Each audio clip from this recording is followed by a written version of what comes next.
The United Nations General Assembly has just voted overwhelmingly in favour of a declaration outlining steps toward a two-state solution for Israel and Palestine.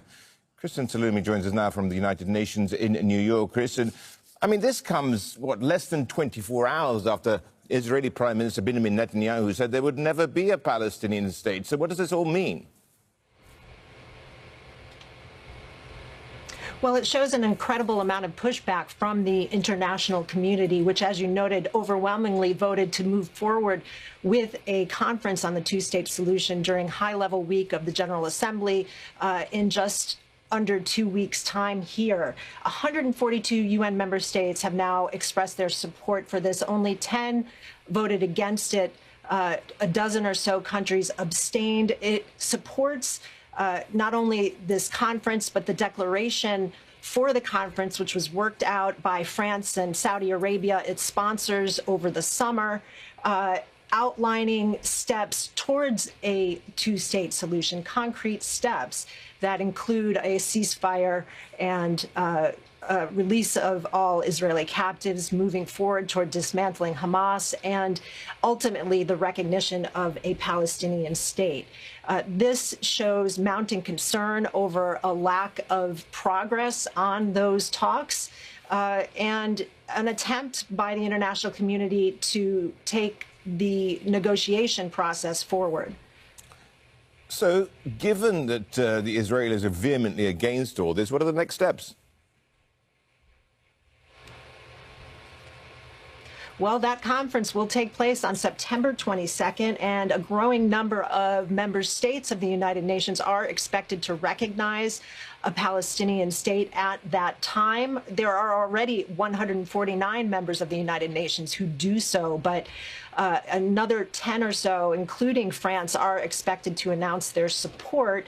Crucially, European nations who have been more reluctant to do so under the pressure of the United States and Israel, again, showing the concerns that the situation on the ground there is becoming all the more dire. No progress is being made. Whether other action will be taken by the delegates at that conference remains to be seen. The General Assembly does have some power when the Security Council fails to act on an issue of international security and peace. The General Assembly can act as a elected body with the power of international law. We have not heard of any concrete plans for such action yet. The focus is on the recognition of Palestine. Christian, thank you very much indeed for that. Christian Salumi there outside the United Nations there. Thank the representative of France for the statement. I now give the floor to the representative of China. Thank you, President. I thank Algeria, Pakistan, and Somalia for their initiative in organizing this meeting, and I welcome the presence of His Excellency Mohammed, Prime Minister and Minister for Foreign Affairs of Qatar, and His Excellency Safadi, Deputy Prime Minister and Minister for Foreign Affairs of Jordan, His Excellency Mr. Gargash, Diplomatic Advisor to the President of the UAE, and thank USG DiCarlo for her briefing. On September the 9th, Israel launched an attack on Doha, the capital of Qatar, in flagrant violation of Qatar's territorial sovereignty and national security, international law, and the UN Charter, and efforts to achieve peace. China resolutely opposes this and strongly condemns such an act. It is well known that Qatar, as an important mediator in the ceasefire negotiations, has made great efforts to promote the ceasefire and restore peace in Gaza, which has been highly appreciated by the international community. We note that on September 7th, the U.S. put forward a new ceasefire proposal and claimed that Israel had agreed to it. However, just 2 days later, a Hamas delegation which was discussing the ceasefire proposal was attacked by Israel. Such an act of bad faith, irresponsibility, and the deliberate sabotage of the negotiations is indeed despicable. China is deeply concerned that the attack could lead to further escalation of tensions in the region. We must point out that this incident is closely related to the long-standing differing positions of some non-regional countries regarding the Middle East issue.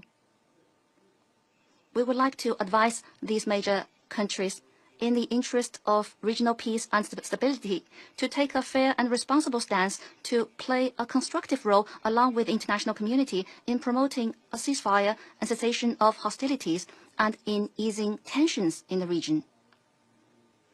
I would like to reiterate that military means and the indiscriminate use of force are not the way out of this problem, and that an immediate ceasefire is the right way to save lives and bring the hostages home.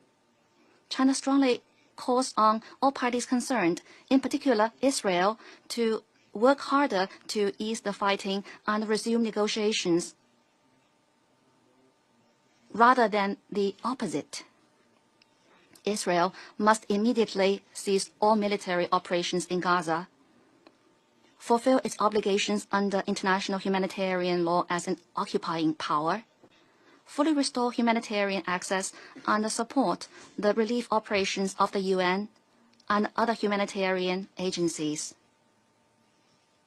President, the Gaza conflict has been going on for almost 2 years, resulting in a humanitarian catastrophe that is appalling and unprecedented in nature.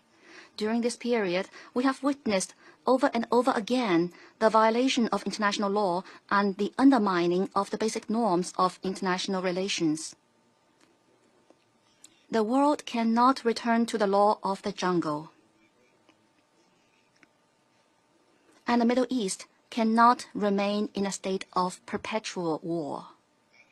As the primary organ for the maintenance of international peace and security, the Security Council has the responsibility to safeguard international order and the rule of law, and to promote regional peace and stability.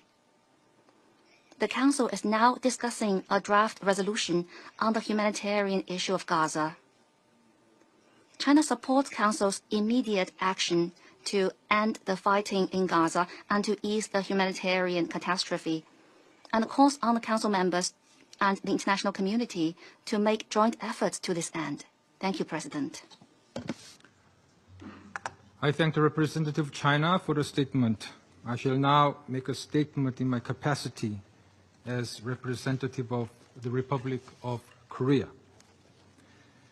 I also thank ESG Rosemary DiCarlo for her briefing. It is deeply troubling that another unacceptable incident happened. The representative of Israel perhaps did not listen attentively to all council members and other speakers in today's debate. That is Israel. To abuse this chamber and disrespect the sanctity of this council, and this is not the first time. And by pointing fingers on others, President, but that's not at all surprising. It is an occupier that does not listen to anyone and not just refutes, it threatens members of the international community, doesn't listen to the ICJ or the ICC, and threatens the UN and its senior officials. And like all occupiers, despite being the aggressor, it feigns and plays the victim. But today it is totally exposed. President, this Council has spent decades discussing the situation in the Middle East and the Palestinian question. Meeting after meeting, we devote hours to this agenda. It is not because of anyone else. It is because of Israel that refuses to vacate its illegal occupation, violates the resolutions of this Council, It's because of that that we have these discussions. Israel also chose to refer to an unrelated incident and make misleading remarks regarding Pakistan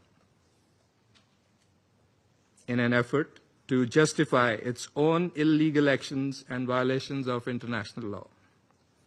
Pakistan's position on that incident has been clearly stated and is publicly available.